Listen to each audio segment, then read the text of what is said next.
once again. Blessings of the day was already shared, and I'd like to continue with what we have been considering. हमने जो कुछ भी आज देख रहे हैं मैं उसको आगे बढ़ाना चाहता हूँ Because we have seen how the Jews and the Romans tried to control the Lord by putting him in the grave. हम लोग देखते हैं कि कैसे यहूदी और रोमियो दोनों ने यीशु मसीह को कंट्रोल करने की कोशिश की उसको उस कब्र में डाल के And we have seen the precautions, the 7 security precautions they have taken. और हमने पिछली बार देखा कि 7 चीजें या फिर 7 तैयारियां उन्होंने जो की थी यीशु मसीह को उस कब्र में रखने के लिए But today we are going to see how all these precautions were overdone and broken by the Lord. लेकिन आज हम देखेंगे कि यीशु मसीह ने कैसे उनकी हर एक जो योजनाएं थी उसको बांध के रखने की या फिर उस कब्र में रखने की कैसे यीशु मसीह ने उन्हें तोड़ दिया And therefore we'll understand how even in 21st century that we can proclaim even to the rational that the Lord is risen. आज भी इस युग में भी हम जो बहुत ही सोच विचार कर बात करते हैं हम उनको भी ये साबित कर सकते या फिर बोल सकते कि हमारा यीशु मसीह जिंदा है Okay. So yesterday, day before yesterday, we have seen that they had tried him, the trials. तो हमने शुक्रवार के दिन देखा था कि कैसे उसको वाद विवाद में लेके गए And secondly, we have seen how they have brutally crucified him. और हमने देखा कि किस तरह से उसको सता के उस क्रूज पर डाला था And then thirdly, we have seen how solid was the tomb which they tried to contain. the तीसरा Lord. भी हमने देखा थे कि वो कब्र जो थी वो कितनी मजबूत थी पत्थर की थी जिसमें उन्होंने यीशु मसीह को रखा And fourthly, we had seen the rituals of Jewish burial which they performed. और यीशु मसीह को गाड़ने में जो यहूदियों का संप्रदाय था किस तरह से उन संप्रदायों में यीशु मसीह को गाड़ा गया था And fifthly, और पांचवी बात the large stone which they rolled to protect the body being taken away. पांचवी बात हमने देखी थी कि जो वो बड़ा सा पत्थर जो था जो कब्र को मुंह के ऊपर बंद करने के लिए इस्तेमाल किया गया था And they had the Roman guard, the ferocious guarding machine was put in charge of securing the tomb. और उस कब्र को हाँ कब्र की रखवाली करने के लिए उन्होंने अपने अच्छे से अच्छे सिपाहियों को वहां पे खड़ा किया था And finally, there was the Roman seal. और आखिर में हम देखते हैं उस पत्थर पर रोमियो का एक ठप्पा था And when we consider all these security precautions, इन सारी चीजों को उनके जो तैयारी थी इन बातों को देखने के बाद those were real, वो सही थे and we understand how glorious is the resurrection. और इसीलिए हमको पता चलता है कि पुनरुत्थान कितना महिमा में था So we go from 7 to 1. तो हम आज उल्टा जाएंगे 7 से फिर 1 तक The first thing was the Roman seal was broken. तो पहले चीज हम देखेंगे जो हमने पहले 7 चीजें देखी तो उसको उल्टा जाएंगे तो यहाँ पे पहली चीज आती है जो रोमियो का जो ठप्पा था या फिर सिक्का था The seal was the authority of Roman Empire. तो वो रोम का अधिकारी का एक चिन्ह था जो रोमियो उस ठप्पे को इस्तेमाल करते Men who break the Roman seal was executed. और जो इस ठप्पे को नकारता है या फिर तोड़ता है उसको सीधा सीधा मार डालते And ordinary citizens will never even think of attempting to tamper the Roman seal. और सादा जो व्यक्ति है वो कभी ये सोचने की भी कोशिश नहीं करेगा कि मुझे ये रोमियो का जो ठप्पा है इसको तोड़ना है मुझे। And we understand how brave our Lord's disciples were. और हम जानते हैं कि यीशु मसीह के शिष्य कितने धैर्यवान थे। They did not attempt to face the Roman guard. वो रोमियो जो सैनिक थे उनको तो सामना नहीं करेंगे। Only they have seen the temple guard, that is the Jewish authority, the security guard for the temple. और जो रोमियो के सिपाही थे उनको उन्होंने नहीं देखा, मंदिर में जो खड़ा रहता था सिपाही बन के सिर्फ उसको देखा था उन्होंने। They were the people who came to the garden to take away the Lord. और ये मंदिर के सिपाही जो थे, जो साधारण रीति से वहां पे देखते थे, वो लोग आए थे उस गार्डन में यीशु मसीह को पकड़ने के लिए। So even when they came itself, the disciples ran away. वो लोग ही आए तो ये लोग भाग के गए। So how can the disciples even attempt to break the Roman seal? और ये सादे सिपाहियों के सामने वो देख के भाग के गए, तो ये जो कब्र के पास जो खड़े थे, जो सैन्य से थे, उनके साथ तो उनका वो मुकाबला नहीं कर सकते। So, but we read that when the ladies, as we read in the morning, when the ladies came, they have seen the stone was rolled away, which means the seal was broken. जैसे हमने पढ़ा आज सवेरे, हम देखते हैं जब स्त्रियां उस कब्र के पास आई, उन्होंने उस पत्थर को हटाया हुआ देखा, इसका मतलब है उन्होंने वो ठप्पा भी तोड़ दिया था। Okay, so that is one objective evidence which nobody can deny. और इस बात को एक ऐसा सबूत है जिसको कोई नकार नहीं सकता। So we have to have an explanation for that. तो उसके लिए हमें समाधान बोलना चाहिए। Okay, we leave it to the critics. Let them explain. और जो इसका विरोध करते हैं वो लोग बोलने दो कि ये चीजें कैसी हुई। And secondly, the tomb was empty. और दूसरी बात, कब्र जो है वो खाली था। And this is very clear fact that it was very difficult for skeptics to explain why the tomb is empty. और जो नकारात्मक सोचते थे या फिर विरोधी थे, उनको ये बोलना या फिर समझाना बहुत मुश्किल हो गया कि कब्र खाली क्यों है। And the disciples, we see, they went back to Jerusalem on the 50th day after Pentecost, and they preached that the Lord is risen. लेकिन शिष्यों को जब देखते हैं कि जब वो यरूशलेम में थे 50 दिन के बाद, उन्होंने प्रचार करना चालू किया कि यीशु मसीह जिंदा है। And they preached it on the very next hill. Jerusalem is the very next hill. और यरूशलेम के पास ही का जो गांव था, वहीं से वो आरंभ किए। And the very place Jesus was crucified, they started preaching that he is risen. और जहां यीशु मसीह को क्रूस पर डाला गया था, वहीं से उसका जी उठने का संदेश भी वहीं से चालू हुआ। This was the easiest place to disprove the claim of the disciples. और ये जगह थी जहां पे लोग ये नकार सकते थे कि यीशु मसीह जिंदा है।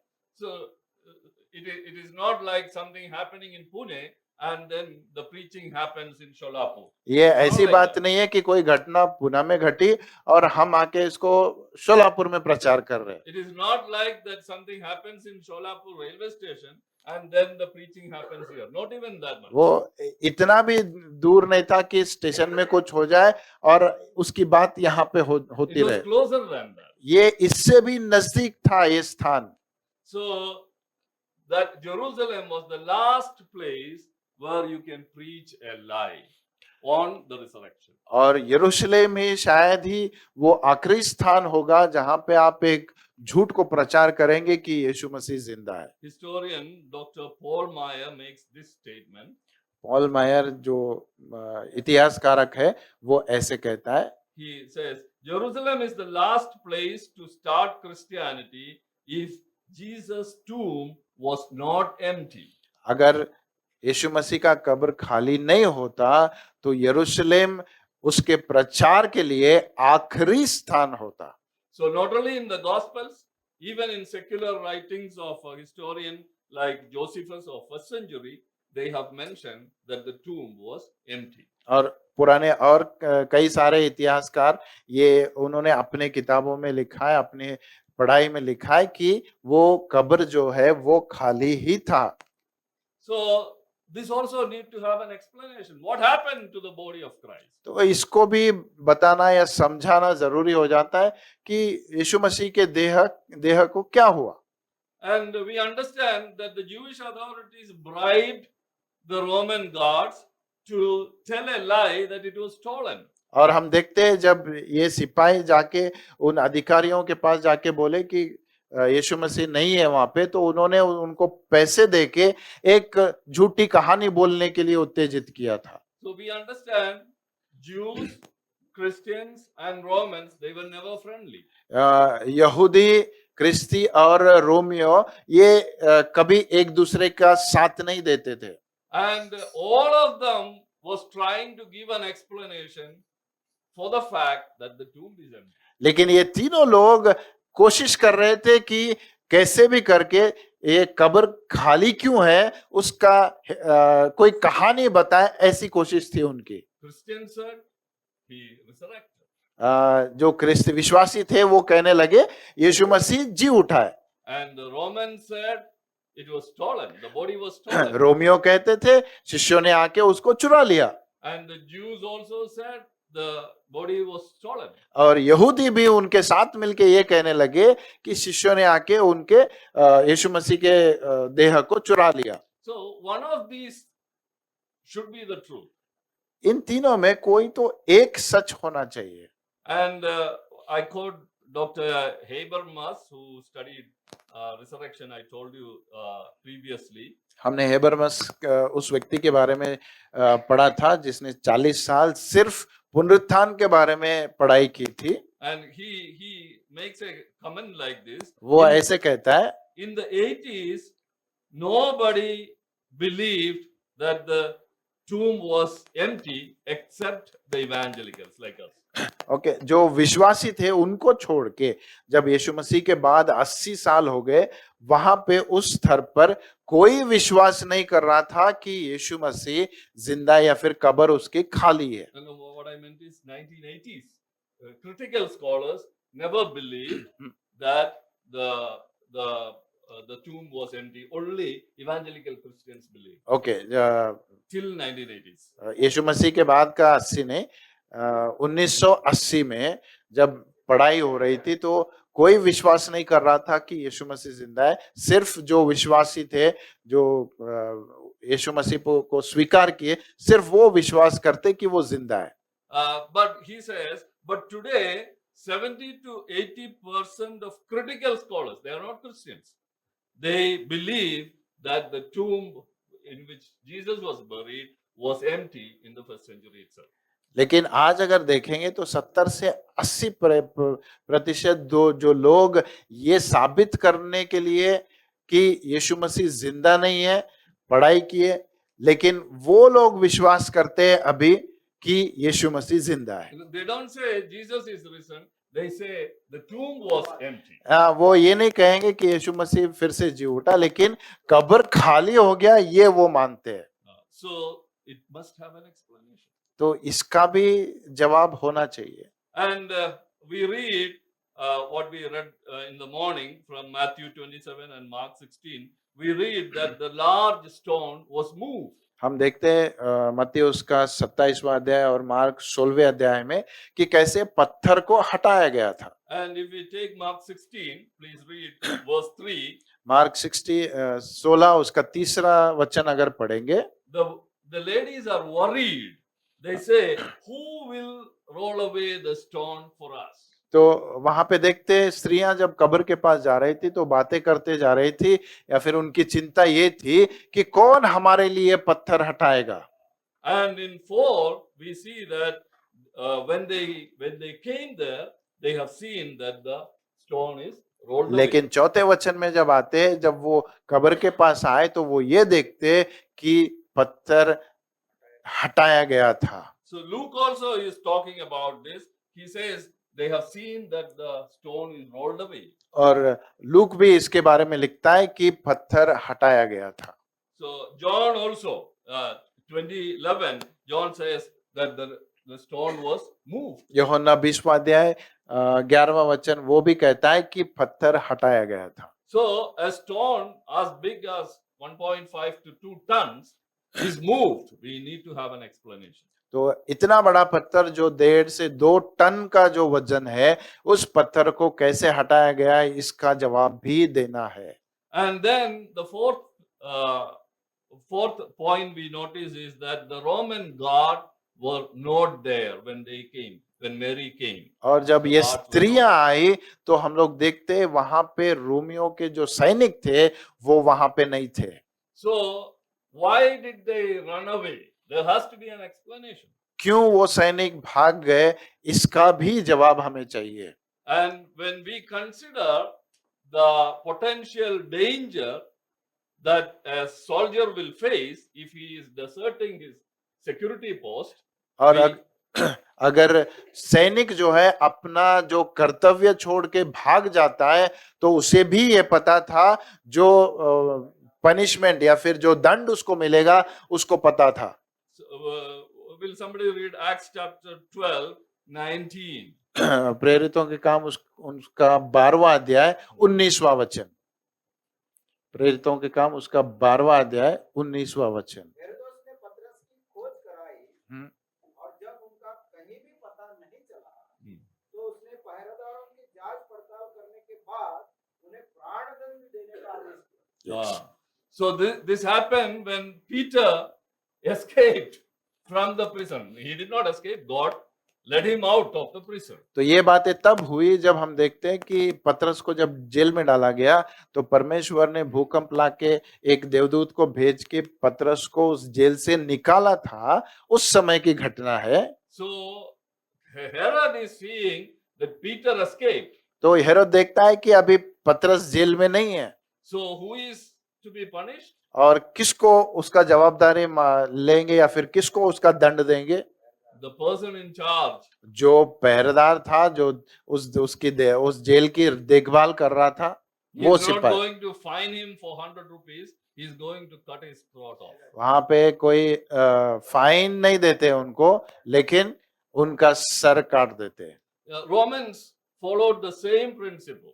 रोमियो भी यही बातें करते थे, यही प्रथा को चलाते थे। Okay. So if a guard is found to be not doing his duty properly, he was killed.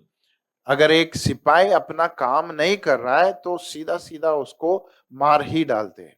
So in such a situation, how did the Roman guard fled? तो ऐसे परिस्थिति में हम कैसे मान सकते कि ये सिपाही भाग गए?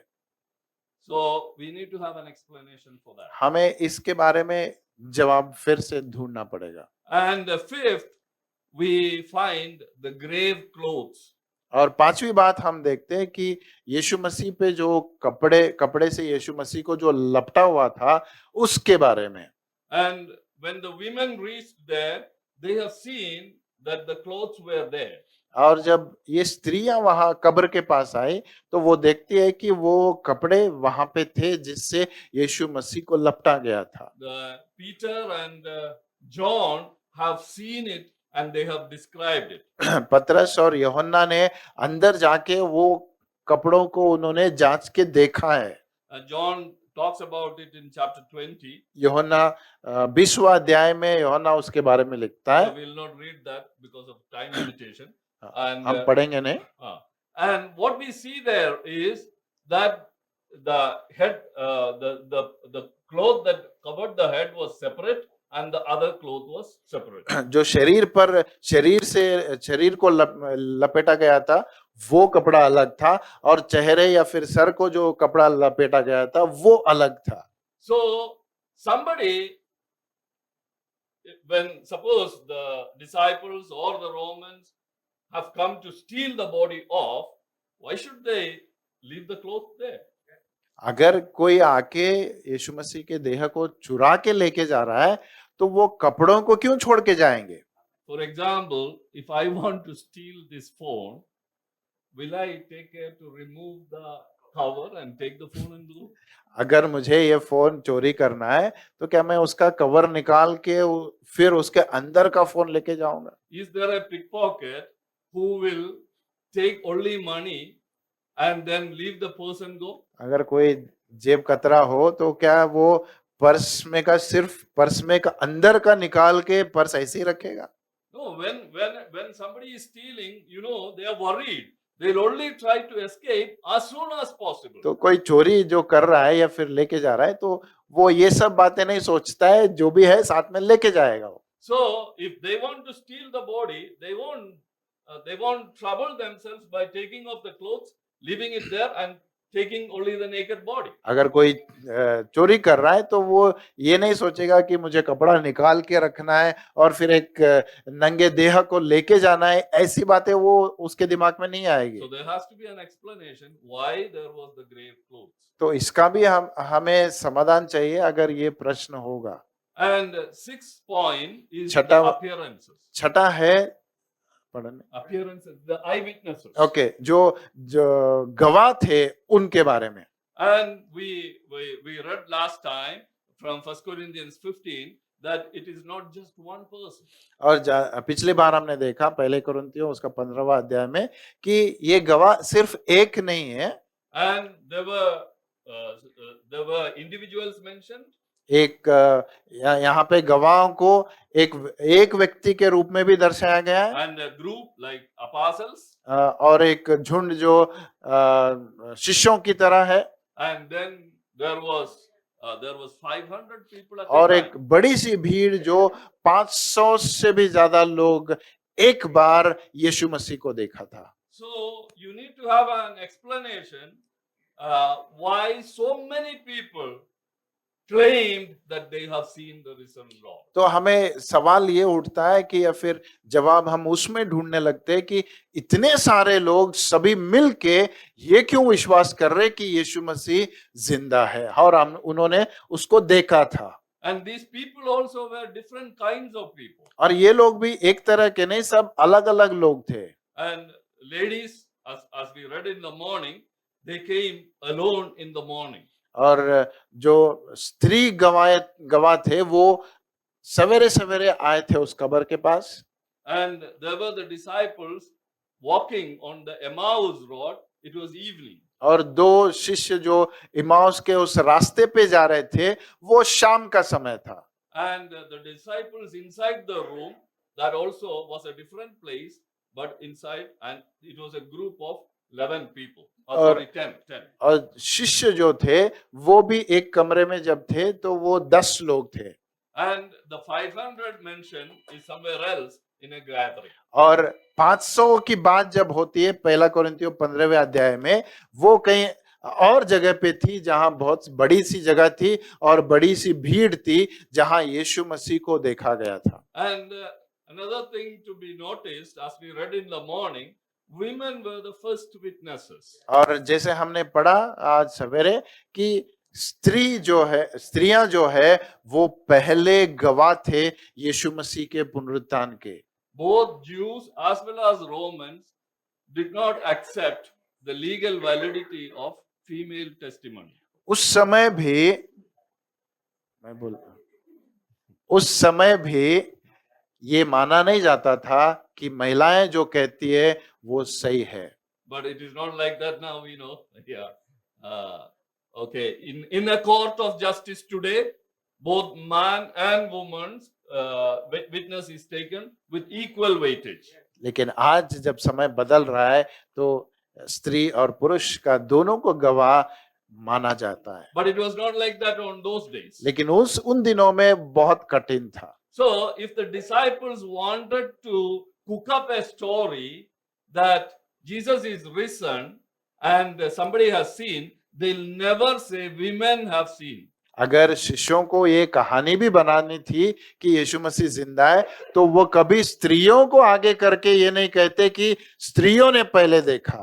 So the first appearance of risen Jesus is by women itself is a evidence that it was true. तो पहला गवाह ये साबित करता है, जो स्त्रियों ने देखा यही बात साबित करती है कि यीशु मसीह जिंदा हुआ। Okay, so 7 of the problems what we have seen is answered. Now we need to have an explanation. जो for that. 7 चीजें हमने देखी थी पहले, जो रोमियो ने किया था, वो सारे चीजों को यीशु मसीह ने तोड़ा था। अब उसका विस्तरण देखेंगे। Now let us see some of the prominent theories that they have introduced to explain away the resurrection. To say that resurrection did not happen, it is a mistake. हम ये भी देखेंगे कि कुछ ऐसी सिद्धांतों को बताया गया है जहां ये बोला जाता है कि पुनरुत्थान हुआ नहीं है, ये सिर्फ एक कहानी है। So if the tomb is empty, you need to have an explanation. अगर कब्र खाली है तो हमें उसका स्पष्टीकरण देना चाहिए। But some people say the tomb was not empty. लेकिन कुछ लोग ये कहते हैं कि कब्र खाली नहीं था। So what happened to the disciples and the women? तो शिष्य और जो स्त्रियों ने कहा था, उसका क्या हुआ? So they say actually the burial happened in the night, and this was a place where there were many tombs. So they kept the body in one tomb, and later on they did not know where they kept the body. एक कहानी ऐसी भी है कि यीशु मसीह को कब्र तक जब लेके गए तो रात हो गई थी, तो उन्होंने जाके एक कब्र में उसको रखा था, और सवेरे आने के बाद जब देखा तो उनको पता नहीं था कि किस कब्र में उसको रखा गया था। The story that supported this argument was that all the crucified bodies, those are bodies of criminals, they were not buried, they were thrown into a common pit. Okay, तो उस समय का ऐसी प्रथा थी, जो क्रूस पर मारे जाते थे, जो द्रोही थे, तो उनका देह को गाड़ा नहीं जाता था, लेकिन एक गड्ढे में फेंक दिया जाता था। This was a 20th century story, they said. ये ऐसी एक कहानी है जो बताया गया। But in 1968, in archaeological excavations, 1968 में they unearthed, they dug up a जब grave, a खोजियों Jewish grave. खोजियों ने जब एक कब्र को निकाला जो यहूदी का था, And the name was Yohanan ben Hagalgal. Okay, that is the name of the person who owned the tomb. और ये कब्र जो था उसका नाम वो था जो वो बोले। Okay. And in that tomb, as I said earlier, in a ossuary that contained the remains of the skeleton, there was a bone with a thorn. तो जैसे हमने पिछली बार देखा था कि जब वो अगर नए देह को उसमें डालना है तो पुराना देह जो अब गल गया है, सिर्फ हड्डियां बची है, उसको एक मिट्टी के बर्तन में निकाल के रखते, तो उसमें जब मिला तो एक ऐसा हाथ मिला जिसमें कील लगी हुई थी। So it disproved that theory that all the crucified bodies were thrown away, it was not buried. That theory was disproved. तो ये सिद्धांत गलत साबित होता है कि इन बातों को देखने में कि ये जो क्रूस पर लटकाए गए थे उनको फेंक दिया जाता था। So Matthew 27:60 says that it was a rock cut grave owned by Joseph of Arimathea. मत्ती उसका 27वां अध्याय 60वां वचन कहता है कि जो कब्र यीशु मसीह को रखा गया था वो जोसेफ अरिमथाई का था और पत्थर से बनाया हुआ था। So if all others misunderstood the grave, Joseph will never misunderstand. He knows what is the grave that I own. अगर बाकियों को कंफ्यूजन हुआ कौन सा कब्र में रखा है यीशु मसीह को, मुझे नहीं लगता कि योसेफ अपने कब्र को कभी भूलेगा। And the Romans cannot mistake because they have crucified a criminal. They have appointed a grave. और रोमियो They भी have appointed a guard to grave. Romeo को भी ये नकारने की कोई वजह नहीं मिलेगी, क्योंकि उन्होंने क्रूस पर डाला, कब्र में डाला और वो कब्र गार्ड करने के लिए उन्होंने सैनिकों को भी रखा था उसी के साथ। So we should be telling that the Romans were so foolish that they couldn't even identify a grave and appoint a guard. तो हम ये कह सकते हैं कि रोमियो को इतना भी समझ नहीं था कि जिस कब्र में यीशु मसीह को रखा था उसके सामने या फिर कोई और कब्र के सामने उन्होंने सैनिकों को खड़ा किया था। And when we read, we understand it is not only the Jews that are involved, the Romans that are involved, even the Jewish authorities were involved, and they made sure that the guard guarded the real tomb. और क्योंकि Romeo और यहूदी मिले हुए थे तो सिर्फ Romeo नहीं, यहूदी भी ये पक्का करना चाहते थे कि यीशु मसीह को जहां रखा था वहां पे सैनिक खड़े हो गए थे। So the argument of an unknown tomb cannot be accepted. ये सिद्धांत गलत साबित होता है कि यीशु मसीह को कोई न जानने वाली ऐसी कब्र में रखा था। And another argument for the occupied tomb, that is, the tomb is not empty, but nobody knew. Another argument is that the women went to the wrong tomb. और एक जो गलत फहमी है जो बताया जाता है कि ये स्त्रियां जो है एक गलत कब्र के पास चली गई थी। Yeah.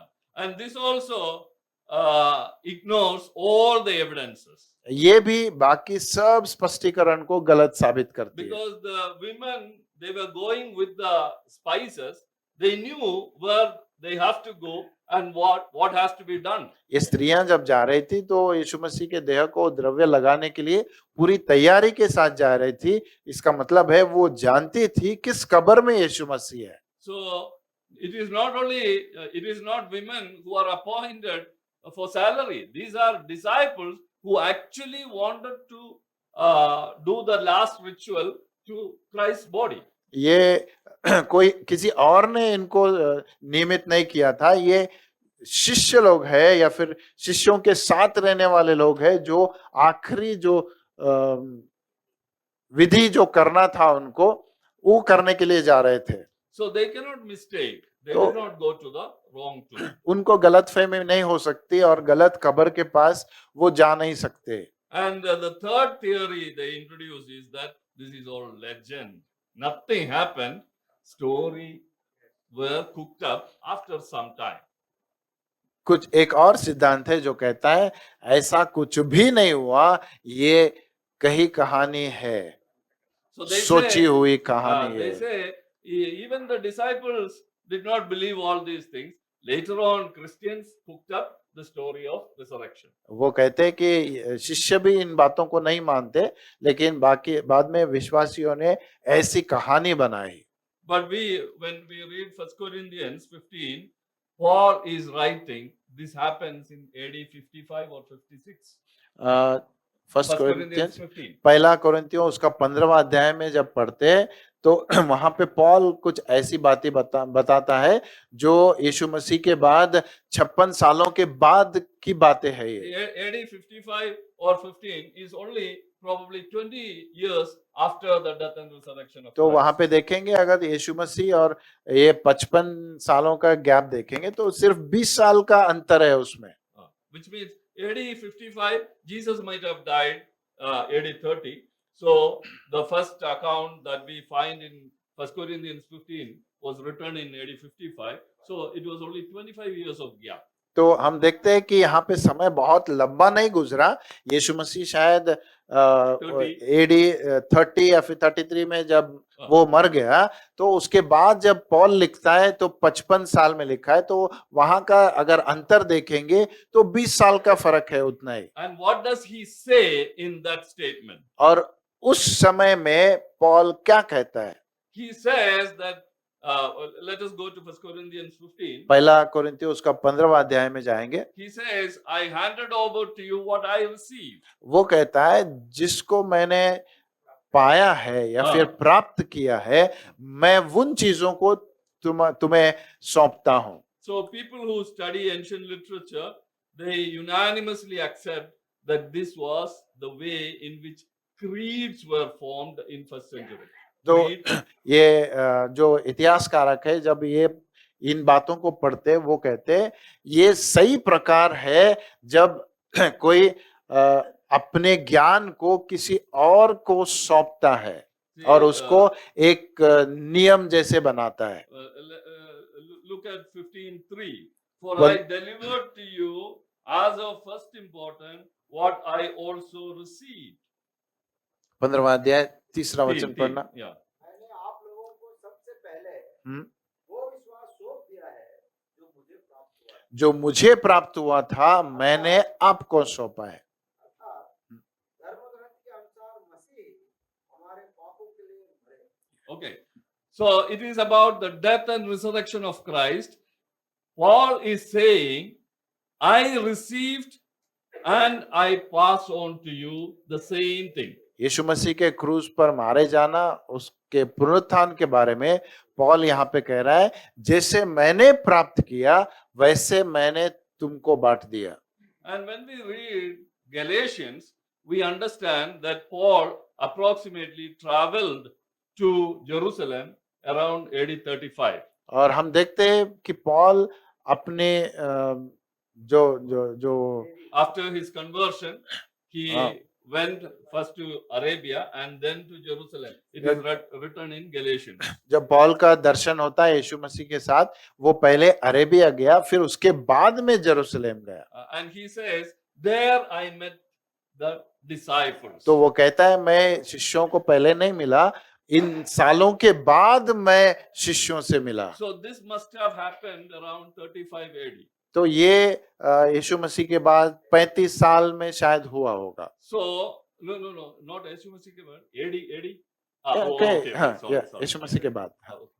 What I'm saying, Jesus died around 30 or 33, and Paul's conversion is probably after 2 years, and Paul's trip to Jerusalem is after 3 years, which means Paul received this message approximately after 5 years of Jesus' resurrection. तो हम अगर ये हिसाब लगाएंगे कि यीशु मसीह के उस 33 साल के बाद 2 साल के बाद पौल का दर्शन हुआ यीशु मसीह के साथ, और उसके दर्शन के बाद 3 साल उसने गुजारे और फिर वो जेरूशलेम गया, तो इसका मतलब है 5 सालों में ये सारी चीजें पौल को प्राप्त हुई। That is what he is saying, I received. तो इसीलिए वो कह रहा है ये मुझे प्राप्त हुआ है। So within 5 years itself, the Christians in Jerusalem had been reciting these verses 3 to 5 as a creed among themselves. तो हम देखते हैं इन्हीं 5 सालों में या फिर यीशु मसीह के बाद जो समय गुजरा, तो यरूशलेम के जो विश्वासी थे यही बातों को अपनी प्रार्थनाओं में बोलते थे। If you want to listen more about this, kindly listen to Mike Licuna.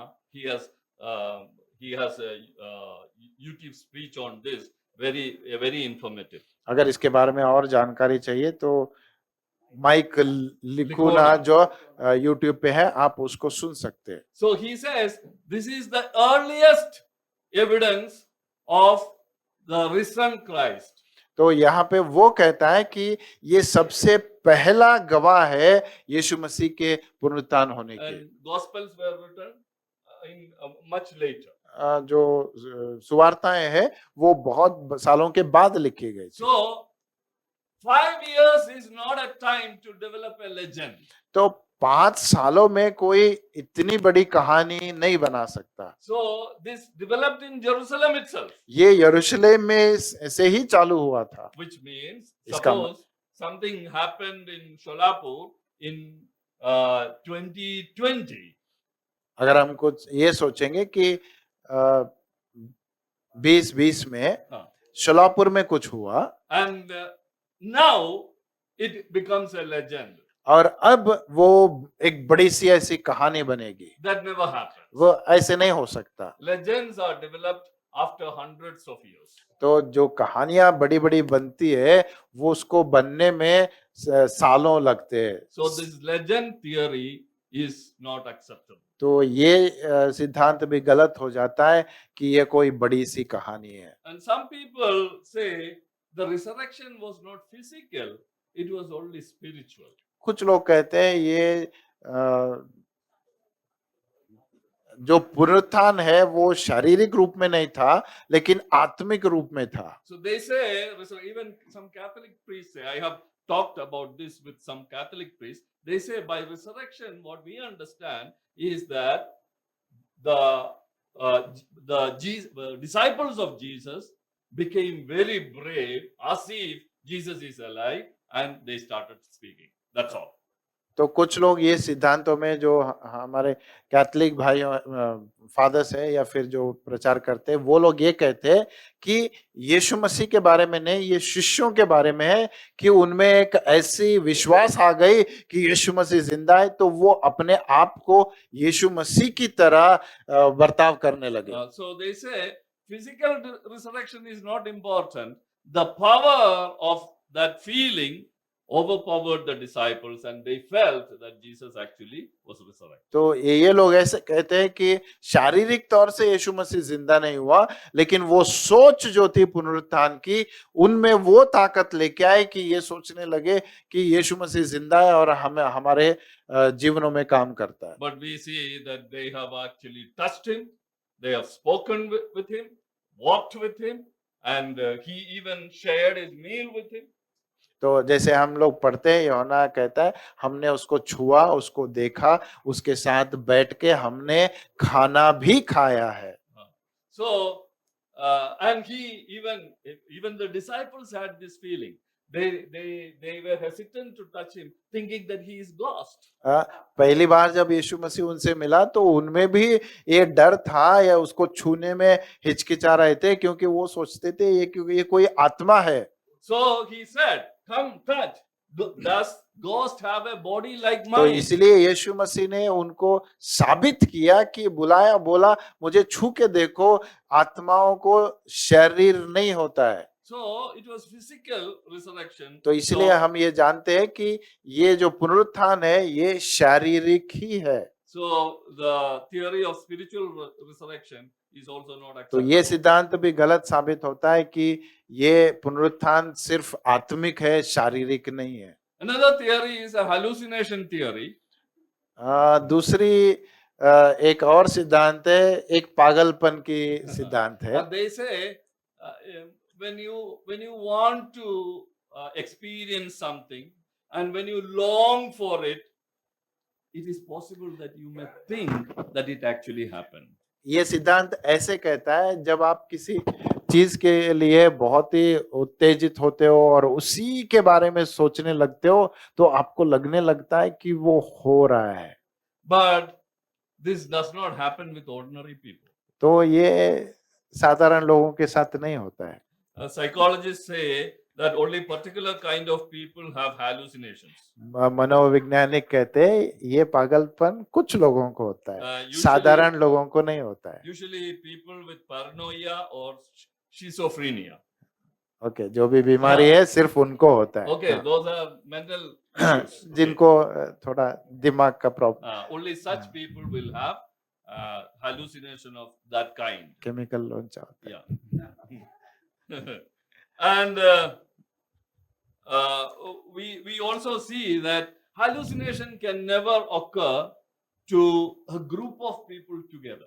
हाँ, और ये बात ये भी गलत साबित होती है कि एक झुंड सभी को ऐसा पागलपन का दौरा नहीं पड़ेगा।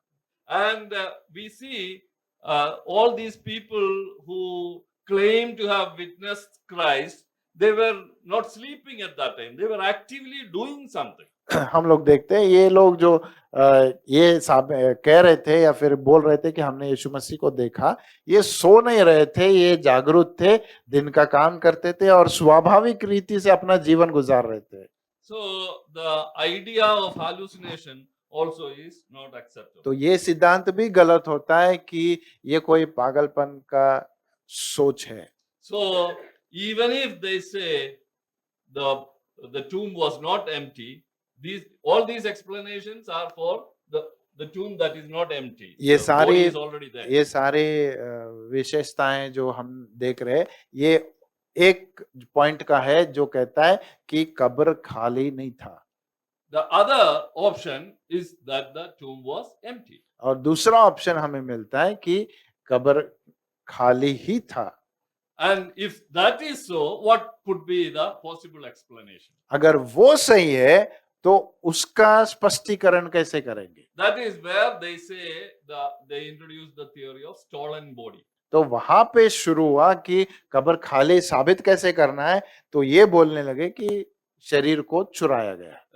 It actually started by the Jewish high priest. We read in Matthew 28. तो मत्ती 28 अध्याय में अगर पढ़ेंगे तो ये कहानी यहूदियों के उस महायाजकों से ही आरंभ हुआ था। But we find that the gods were not punished because of that. लेकिन हम ये भी देखते हैं कि अगर ये सही था तो जो सैनिक उस कब्र को देखभाल कर रहे थे उनको कोई दंड नहीं मिला। And another thing is that if the disciples who stole the body, if the disciples have stolen the body, and how can they come and preach that he is risen? अगर शिष्यों ने उसके देह को छुड़ाया था तो वो कैसे वापस आके कह सकते कि या फिर प्रचार कर सकते कि यीशु मसीह जिंदा है? And if they have to steal the body, they'll have to defeat the god, remove the stone, and take the body, so it doesn't fit the facts. सो पिछली बार जैसे हमने देखा अगर उनको चुराना ही था तो पहले उनको पत्थर 1.5 से 2 टन वाला पत्थर को ऊंचाई की ओर ढकलना था, सैनिकों से लड़ना था, फिर बाद में यीशु मसीह को लेके जाना था। And will somebody take all these risks to preach a lie क्या that he is risen? मुझे कुछ प्रचार करना है इसीलिए मैं क्या ये सारी बातें करूंगा? Okay, people tell lies with if there is only some advantage, right? और जब झूठ भी बोलते हैं हम, अगर फायदा होगा तो ही झूठ बोलेंगे। If you tell a lie and what you get is only disadvantage, will you tell a lie? अगर झूठ बोल के मार खाने की परिस्थिति आती है तो कोई नहीं बोलेगा। And if you tell a truth, you can escape punishment, and you're telling a lie and getting punishment, you should be mad. यहाँ पे अगर मुझे पता है कि दंड मुझे मिलने वाला है झूठ बोलने के लिए, तो मैं सच बोल के अपने आप को बचाऊंगा, ताकि ना कि झूठ बोल के दंड को अपने ऊपर लेके आता हूँ। Right from chapter 5 of Acts, we find the Jewish authorities threatening the disciples not to preach resurrection. तो हम प्रेरितों के काम 5वें अध्याय से देखते हैं कि यहूदी या फिर रोमियो दोनों मिलके शिष्यों को डरा रहे थे कि इस पुनरुत्थान के बारे में बात नहीं करना है। But what they say, how can we not speak what we have experienced? तो वो धैर्य से बोलते थे, हम मनुष्य की बातों को नहीं, हमने जो अनुभव किया है, हमने जो देखा है, हम उसको न बोले हुए कैसे रह सकते हैं? And they are beaten up for that. और इस बात को बोलने के लिए उनको मारा भी गया। If they have stolen the body, they have kept it somewhere, will they go and get beatings for that? अगर उन्होंने देह को चुराया है और उनको मार रहे तो क्या वो मार खाते रहेंगे? They can easily say, okay, the body is there, you take it. वो बोलेंगे Yes. क्यों मार रहे हो बाबा, शरीर है इधर, जाके देखो, हमको छोड़ दो। And another theory is that it is not the disciples, but the authorities have stolen the body. और एक सिद्धांत ऐसे है कि शिष्यों ने नहीं, कोई अधिकारियों ने उसको चुराया, Because they thought the body will become alive and these people will start preaching, so it is better that we keep the body. तो अधिकारियों ने ऐसे सोचा कि अगर ये चुरा के लेकेंगे तो ये कहानियां बनाएंगे, तो इसीलिए हम ही उसको चुरा लेंगे। But if that is the case, how easily can you destroy the disciples' argument? तो अगर ये ऐसी बात है तो शिष्य जो बोल रहे हैं उस बात को कैसे नकार सकते हो? They can easily produce the body. When So- Peter is preaching, he is risen. He can say, come on, see here, the body is here with us. क्योंकि उनको शिष्यों को गलत साबित करना है, तो पतरस वहां पे खड़ा होके बोल रहा है यीशु मसीह जिंदा है, तो वो साधारण रीति से उस देह को लाके बोल सकते थे, पतरस तू जो प्रचार कर रहा है वो गलत है, यहाँ पे देख शरीर है उसका। There is no need to threaten these disciples not to speak. उनको डरा के मार के ये बोलने की जरूरत नहीं है कि तू इस बारे में प्रचार मत कर। So authority stealing the body is improbable. और जो अधिकारी उस देह को लेके गए, ये बात भी साबित नहीं होती है। Another theory is resuscitation, that is, or the soon theory, what I said last day, that Jesus himself escaped. और जो आखिरी सिद्धांत हम देखते हैं या फिर जो विश्वास हम देखते हैं, कुछ लोग ऐसे कहते हैं कि यीशु मसीह खुद वहां से भाग गया। He was not really dead. वो असलियत में मरा नहीं क्रूज पर, And all these medicines that were tied to his body, और जब उसको गाड़ा गया था उन द्रव्यों के साथ, and the AC atmosphere of the tomb, और जो कब्र था जो ठंडे उस गार्डन जैसा रहता था, तो उस वो वातावरण के वजह से he gradually got strong in the tomb. वो कब्र में शक्तिवान बन गया। और वो But भी this is a सिर्फ theory. और वो भी वो सिर्फ 3 दिन में, राइट, उसी दिनों में वो अपने आप में ताकत पाया और वहां से भाग गया। And there are theories. Ahmadiyya Muslims believe that he came all the way to Kashmir. और कुछ लोग जैसे विश्वास करते हैं कि वो वहां से भाग के इंडिया कश्मीर में आया, And some novelists have written stories that he went to Egypt, married somebody, and lived there. और एक कहानी भी है कि वो कश्मीर नहीं इजिप्ट गया, किसी से शादी किया, तो वहां पे है। So if Jesus escaped, अगर यीशु मसीह भाग गया था, Jesus escaped, and he must have been living somewhere. अगर यीशु मसीह भाग गया तो वो कहीं और जिंदा रहना चाहिए, And then he will naturally die one day. तो इसका ये भी मतलब होता है कि वो फिर से एक दिन मरेगा। And what he would be doing after that period, after the crucifixion and the period in which he lived, वो क्रूस के बाद जब मारा गया या फिर जो कहते हैं भाग गया, वो भाग जाने पर और अब तक जो जिया, तो उस समय में वो क्या काम करता था। either if they recognize this is Jesus, he will have to keep on saying, come on, actually I claim to rise and all. It did not happen, but I am okay. अगर कुछ लोगों ने उसको पहचाना था तो उसको खुद से कहना पड़ता था कि मैंने बोला था कि मैं जिंदा होगा, लेकिन वो सब सही बात नहीं है या फिर हुई नहीं। But the emergence of Christianity, the transformation in the lives of the first century believers, the persecution against them, all this prove that that story cannot be true. और जो विश्वासियों के साथ जो पहले उस सेंचुरी में हुआ, पहले उन दिनों में जो हुआ, उन सारी बातों को अगर देखेंगे तो हम ये जानते हैं कि ये जो सिद्धांत है ये भी साबित नहीं होगी। So that also is not acceptable. He died. That was testified. इसको भी स्वीकारा नहीं जाता, बल्कि ये हम विश्वास करते हैं कि वो मरा। And the Romans themselves came, tested, and understood that he died. क्योंकि रोमियो खुद आके उसको देखा था कि वो मर चुका है, And so that idea will not stand. तो ये सोच भी सही नहीं होगी। And there was another story written by a person by name Hugh Schonfield. It is called the Passover plot.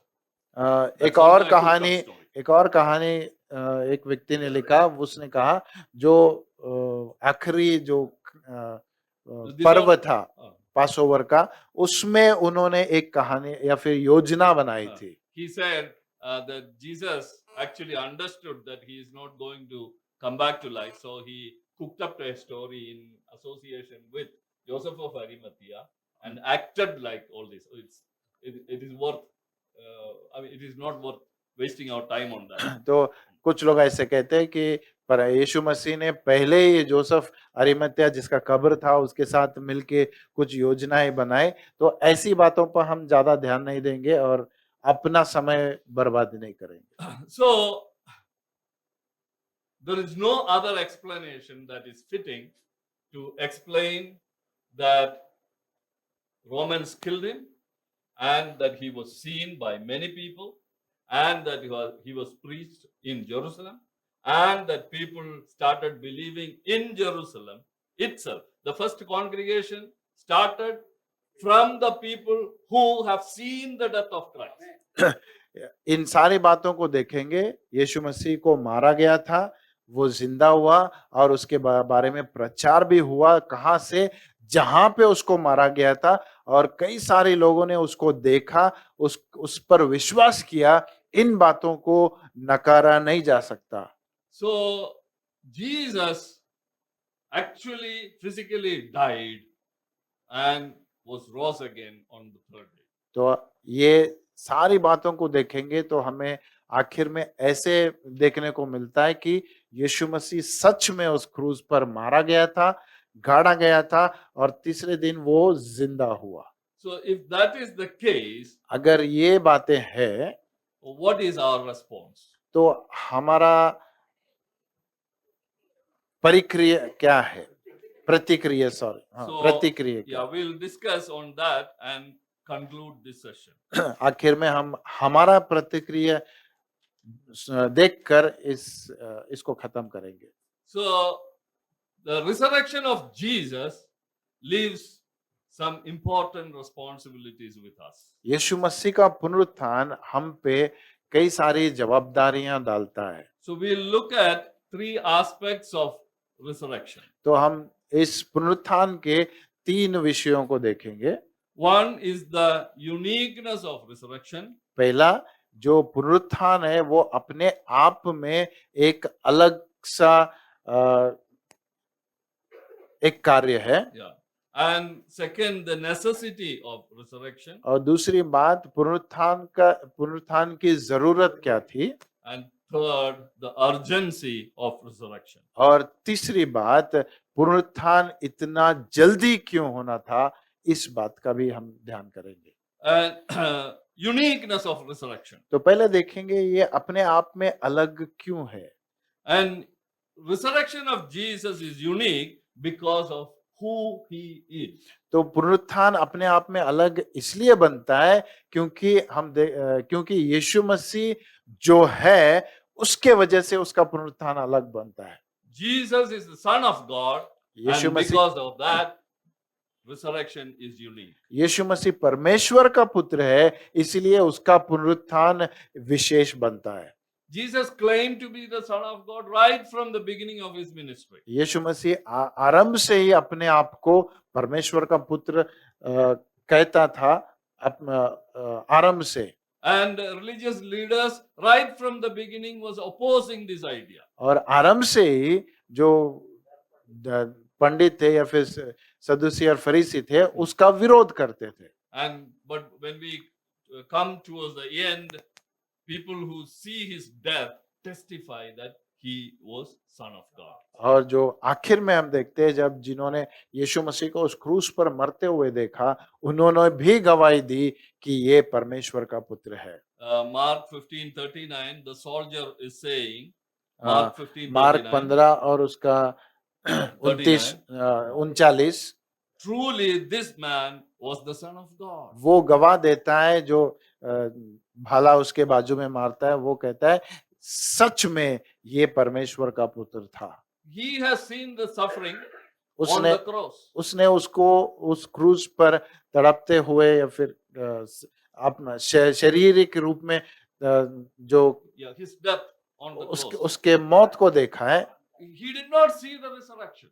लेकिन उसने उसके पुनरुत्थान को नहीं देखा। So merely by looking at the way in which Jesus approached his death, this rival soldier was able to say, this man is the Son of God. जिस तरह से यीशु मसीह का बर्ताव उस क्रूस पर दूसरों की ओर, उसके मौत की ओर उसने देखा, उसको विश्वास होने लगा कि ये सच में परमेश्वर का पुत्र है। And when Paul is writing to Romans in chapter 1, we read earlier 3-5, chapter 1, 3-5, he says, resurrection has proved it without doubt that Jesus is the Son of God. Romeo पहला अध्याय उसका 3 और 5वें वचन से अगर हम पढ़ेंगे तो वहां पे पौल लिखता है कि पुनरुत्थान ये साबित करता है कि यीशु मसीह परमेश्वर का पुत्र है। In the morning there was a reading from Acts chapter 2 where Peter is saying it is impossible for the grave to hold him. सवेरे जब हम एक वचन को हमने पढ़ा, जहाँ पे प्रेरितों के काम 2 अध्याय में जैसे लिखा है कि कब्र जो है उसे पकड़ के रखने में असफल रही। So, resurrection is unique because it is a resurrection of the Son of God.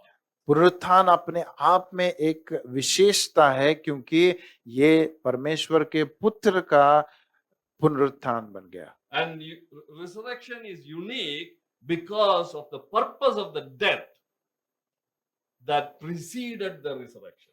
और पुनरुत्थान इसलिए विशेष बन गया क्योंकि पुनरुत्थान से पहले जो हुआ उस क्रूस पर मरना, उस बात को ये पुनरुत्थान को विशेष करता है। Chandrasekhar brother was talking about it for 2 hours, so I'm not going to talk about तो that. उस बारे में हमने चंद्रशेखर ब्रदर से 2 घंटे सुना है उसके बारे में, तो उस बातों में नहीं जाऊंगा। It is because of that death of Son of God that we are alive. क्योंकि उस मौत जो क्रूस पर परमेश्वर के पुत्र ने हमारे लिए सहा, इसीलिए ये पुनरुत्थान हमारे लिए विशेष बनता है। And this resurrection is unique because there is none of that kind in human history. और ये पुनरुत्थान इसीलिए विशेष बनता है क्योंकि ऐसी प्रकार कहीं और किसी के साथ सारी पृथ्वी पर नहीं हो गई। So it is unique. Secondly, we'll see it is necessary. और दूसरी बात हम देखते हैं कि ये पुनरुत्थान जरूरी था। One, we have just seen, it is the resurrection that proved Jesus is who he claimed to be. और पुनरुत्थान इसलिए जरूरी बन जाता है क्योंकि यीशु मसीह ने साबित किया जो वो बोला वो है। So we also believe in Jesus because he is risen. हम भी उसमें विश्वास करते हैं क्योंकि वो जिंदा है। So he proved to be the Son of God by rising himself तो from the dead. यीशु मसीह ने अपने आप को परमेश्वर का पुत्र ऐसे साबित किया जैसे उसने अपने आप को उस पुनरुत्थान से फिर जी उठा, उसमें उसने साबित किया कि वो परमेश्वर का पुत्र है। And it is necessary because it proves that it has accomplished our salvation. और ये बात साबित करता है कि वो पुनरुत्थान हमारे उद्धार का कारण बन गया। Suppose Jesus did not rise, अगर हम ये सोचे कि यीशु मसीह फिर से जी नहीं उठा, what does Paul say? Paul क्या कहता है? Our faith is. हमारा विश्वास जो है व्यर्थ है।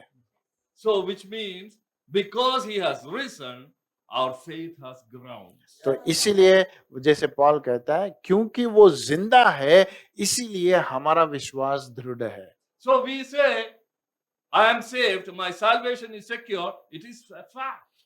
तो जब हम ये कहते हैं कि हम उद्धार पाए तो ये किस आधार पर कहते हैं? क्योंकि यीशु मसीह जिंदा हुआ इसीलिए हमारा उद्धार स्थिर है। And because of resurrection, we have a hope for eternity. और पुनरुत्थान के कारण हमें अनंत काल का एक आशा है। 1 Corinthians 15 is telling, because there is resurrection of Jesus, we also believe that we will also be rising. तो पहला कोरिन्थियों 15वां अध्याय में जैसे हमने पढ़ा, हम ये विश्वास करते हैं क्योंकि जैसे वो मरा हम भी उसके साथ मर गए, वो जब जिंदा हुआ तो हम भी उसके साथ जिंदा हो गए। Okay. So we can say with assurance that human bodies will be resurrected one day based on the example of Jesus. और हम ये बात को दृढ़ता से कह सकते हैं कि जैसे यीशु मसीह का देह पुनरुत्थान हुआ तो हमारा भी देह एक दिन उसके आने पर पुनरुत्थान होगा। All other religions, whatever claim they make about life after death, is only fiction.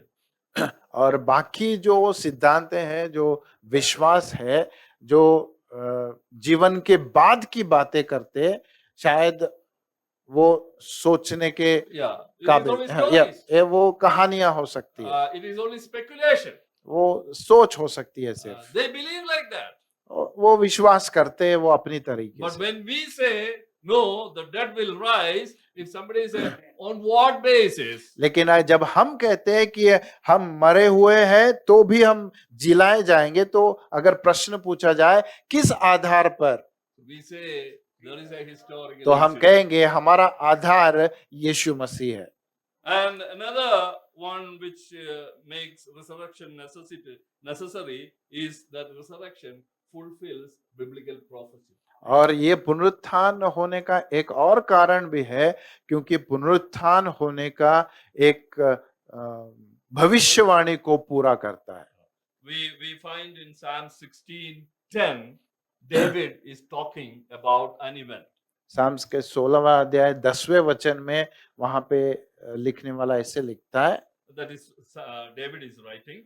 Dawood ऐसे लिखता है. And Peter is quoting this in Acts chapter 2 when he is preaching. और पतरस जब अपना पहला प्रचार प्रेरितों के काम 2 अध्याय में जब प्रचार करता है, तो इस वचन को वो बोलता है. Okay, if you have taken, would you please read Psalms 16:10? Sam's उसका 16वां अध्याय 10वां वचन. Psalm 16 and verse 10.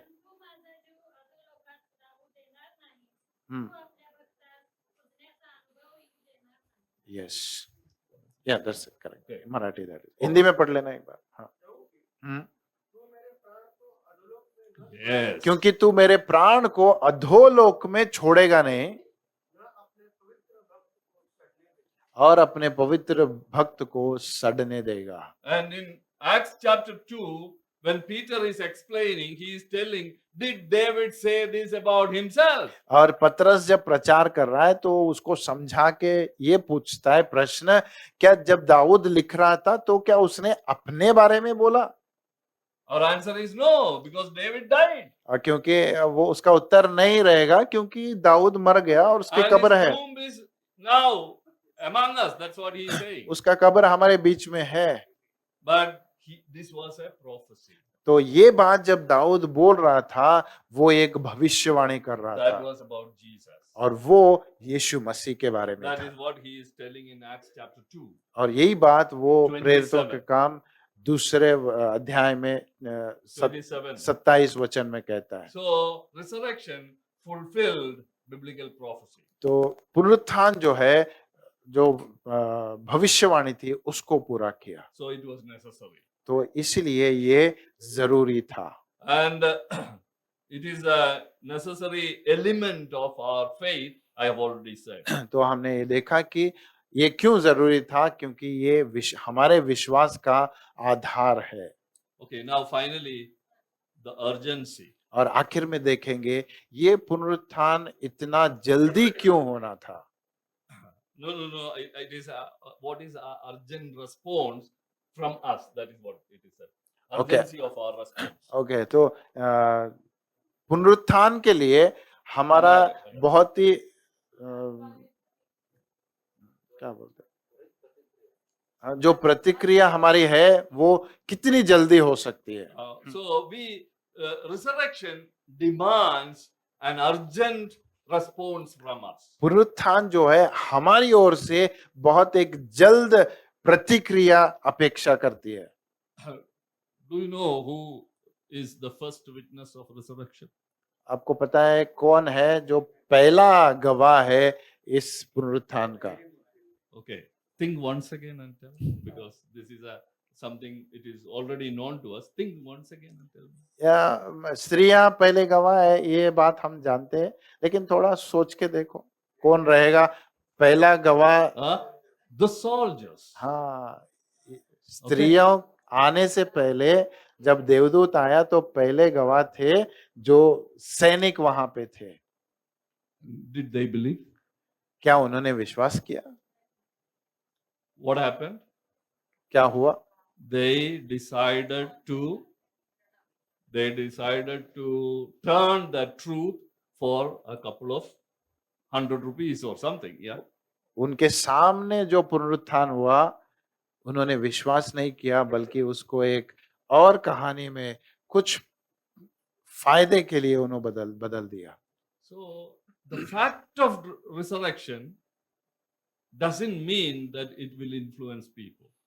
जब हम पुनरुत्थान के बारे में बात करते तो ये नहीं सोचना कि सामने वाला तुरंत उसको मान जाएगा। So it demands a response from us, not like the response of the soldiers.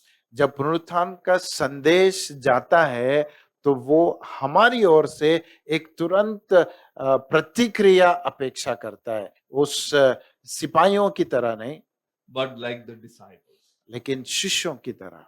their life was totally changed. पुनरुत्थान के बाद उनका जीवन संपूर्ण रीति से बदल गया। They were no more afraid of the Romans or the Jews.